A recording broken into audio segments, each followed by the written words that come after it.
Once tagged as the face of corruption in the country, President William Ruto seems to have turned a new leaf, and now he is becoming tough and real in the face of corruption if his recent attitude towards graft is anything to go by. The recent onslaught on sugar cartels that has seen him coin a three-word slogan, Mambo ni Matatu, has appeared to take his critics unawares as he warns sugar cartels that it will not be business as usual. As Tracy Ochieng reports, Ruto is determined to sanitize the sugar sector and wipe out cartels before the government can reinvest in the one-time sugar belt in the western part of Kenya. But who exactly is the president addressing these corrupt practices in the sugar sector? Here are the details.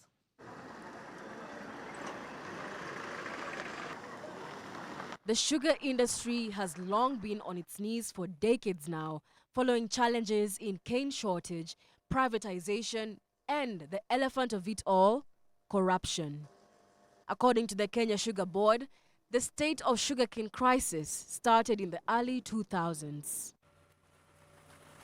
Commercial sugarcane production was introduced in Kenya in 1922 with the aim of attaining sugar security to counter dependence on sugar importation. Kenya established public mills including Muhoroni Sugar Company in 1966, Chemelil in 1968, Mumias in 1973, Nzoia in 1978, and South Nyanza in 1979. All these companies combined produced 8,200 tons of cane a day.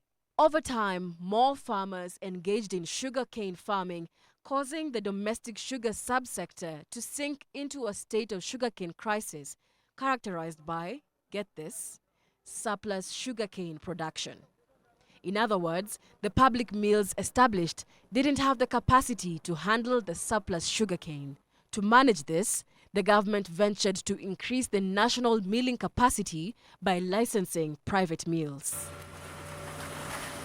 This led to the establishment of West Kenya Sugar Company in 1981, South Nyanza or Sony Sugar Factory in 2006, Kibos Sugar and Allied Industries in 2007, Butali in 2011, Transmara Sugar in 2011, and Sukari Industries in 2012, and most recently, Olepita and Busia Sugar Companies in Busia County. Today, however, the proliferation of private sugar millers has caused tremendous challenges to local production and politics in Kenya's sugar industries. Kenya's domestic sugar subsector, which was once vibrant, lucrative, a source of 15% of the agricultural GDP and supporter of numerous rural livelihoods, is now facing imminent collapse. The first accused person is a public servant. He is still the substantive managing director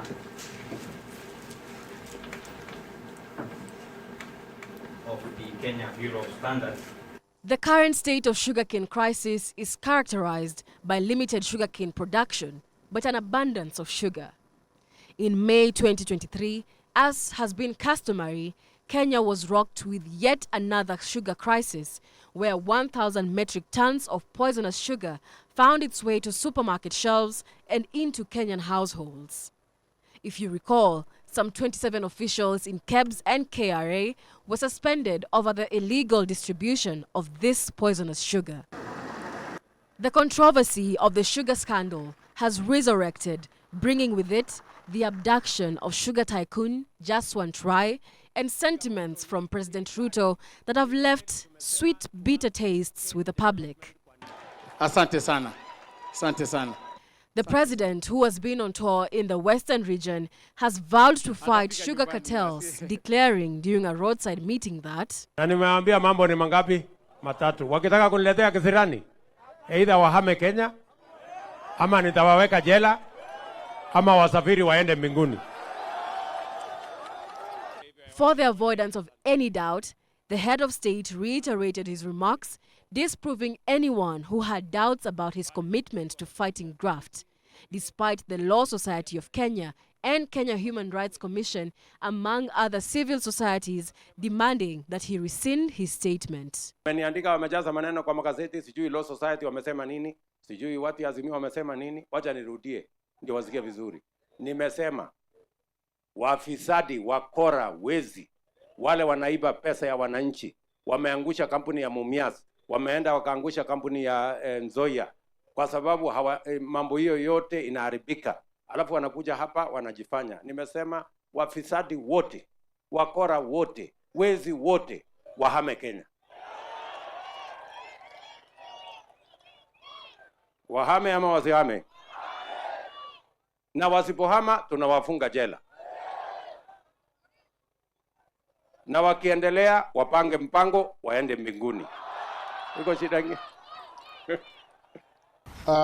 The demand that we want to make on the president is to not only withdraw and apologize for those very, very unfortunate remarks, but also to allow the due process of law to take its course to its logical conclusion. Azimio la Umoja Coalition, through Minority Leader Senator Madzayo, condemned the president's remarks, explaining that although the sugar tycoon was at fault, other ways could have been applied. Mr. Rai has the right to own and run businesses while enjoying the same right. Even though Mr. Rai is being accused of frustrating the revival of sugar industry, there are better ways to address this other than the president of a democratic country issuing callous threats by the roadside. President Ruto has faulted corruption as a cancer that has destroyed the sugar company, with the recent Mumias sugar industry having the highest political implications from private investors and politicians. The previous governor of Nairobi, Evans Kidero, now serving as Chief Administrative Secretary in the Ministry of Investment, Trade and Industry, is accused of having systematically siphoned money out of the company to fund his political campaign while he served as manager of Mumias for 8 years. The Rai brothers, who would have technically controlled about 50% of the sugar industry in Kenya, were it not for a bid placed by Sarai Group based in Uganda, owned by a Rai brother, taking over operations, were put to a screeching halt by the Kenyan courts.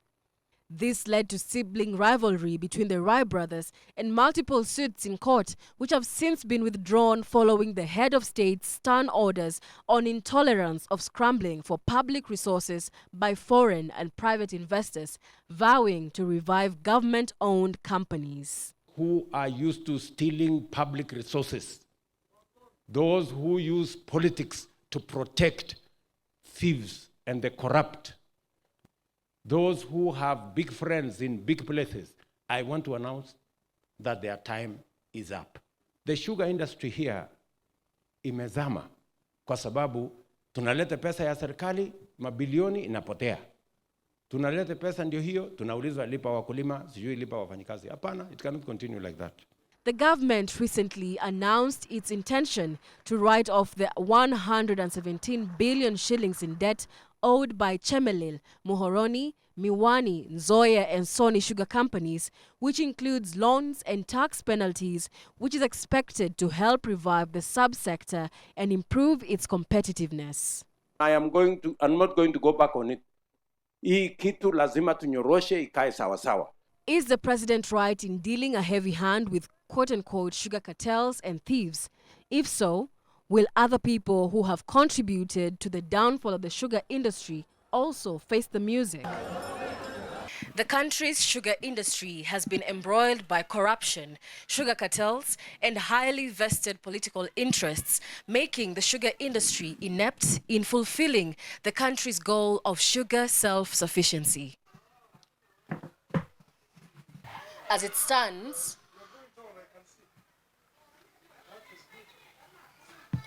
the sweetener brings bitter tastes to private investors and digging deeper into the pockets of the consumers. Tracy Ucheng reporting for GBS News, Nairobi.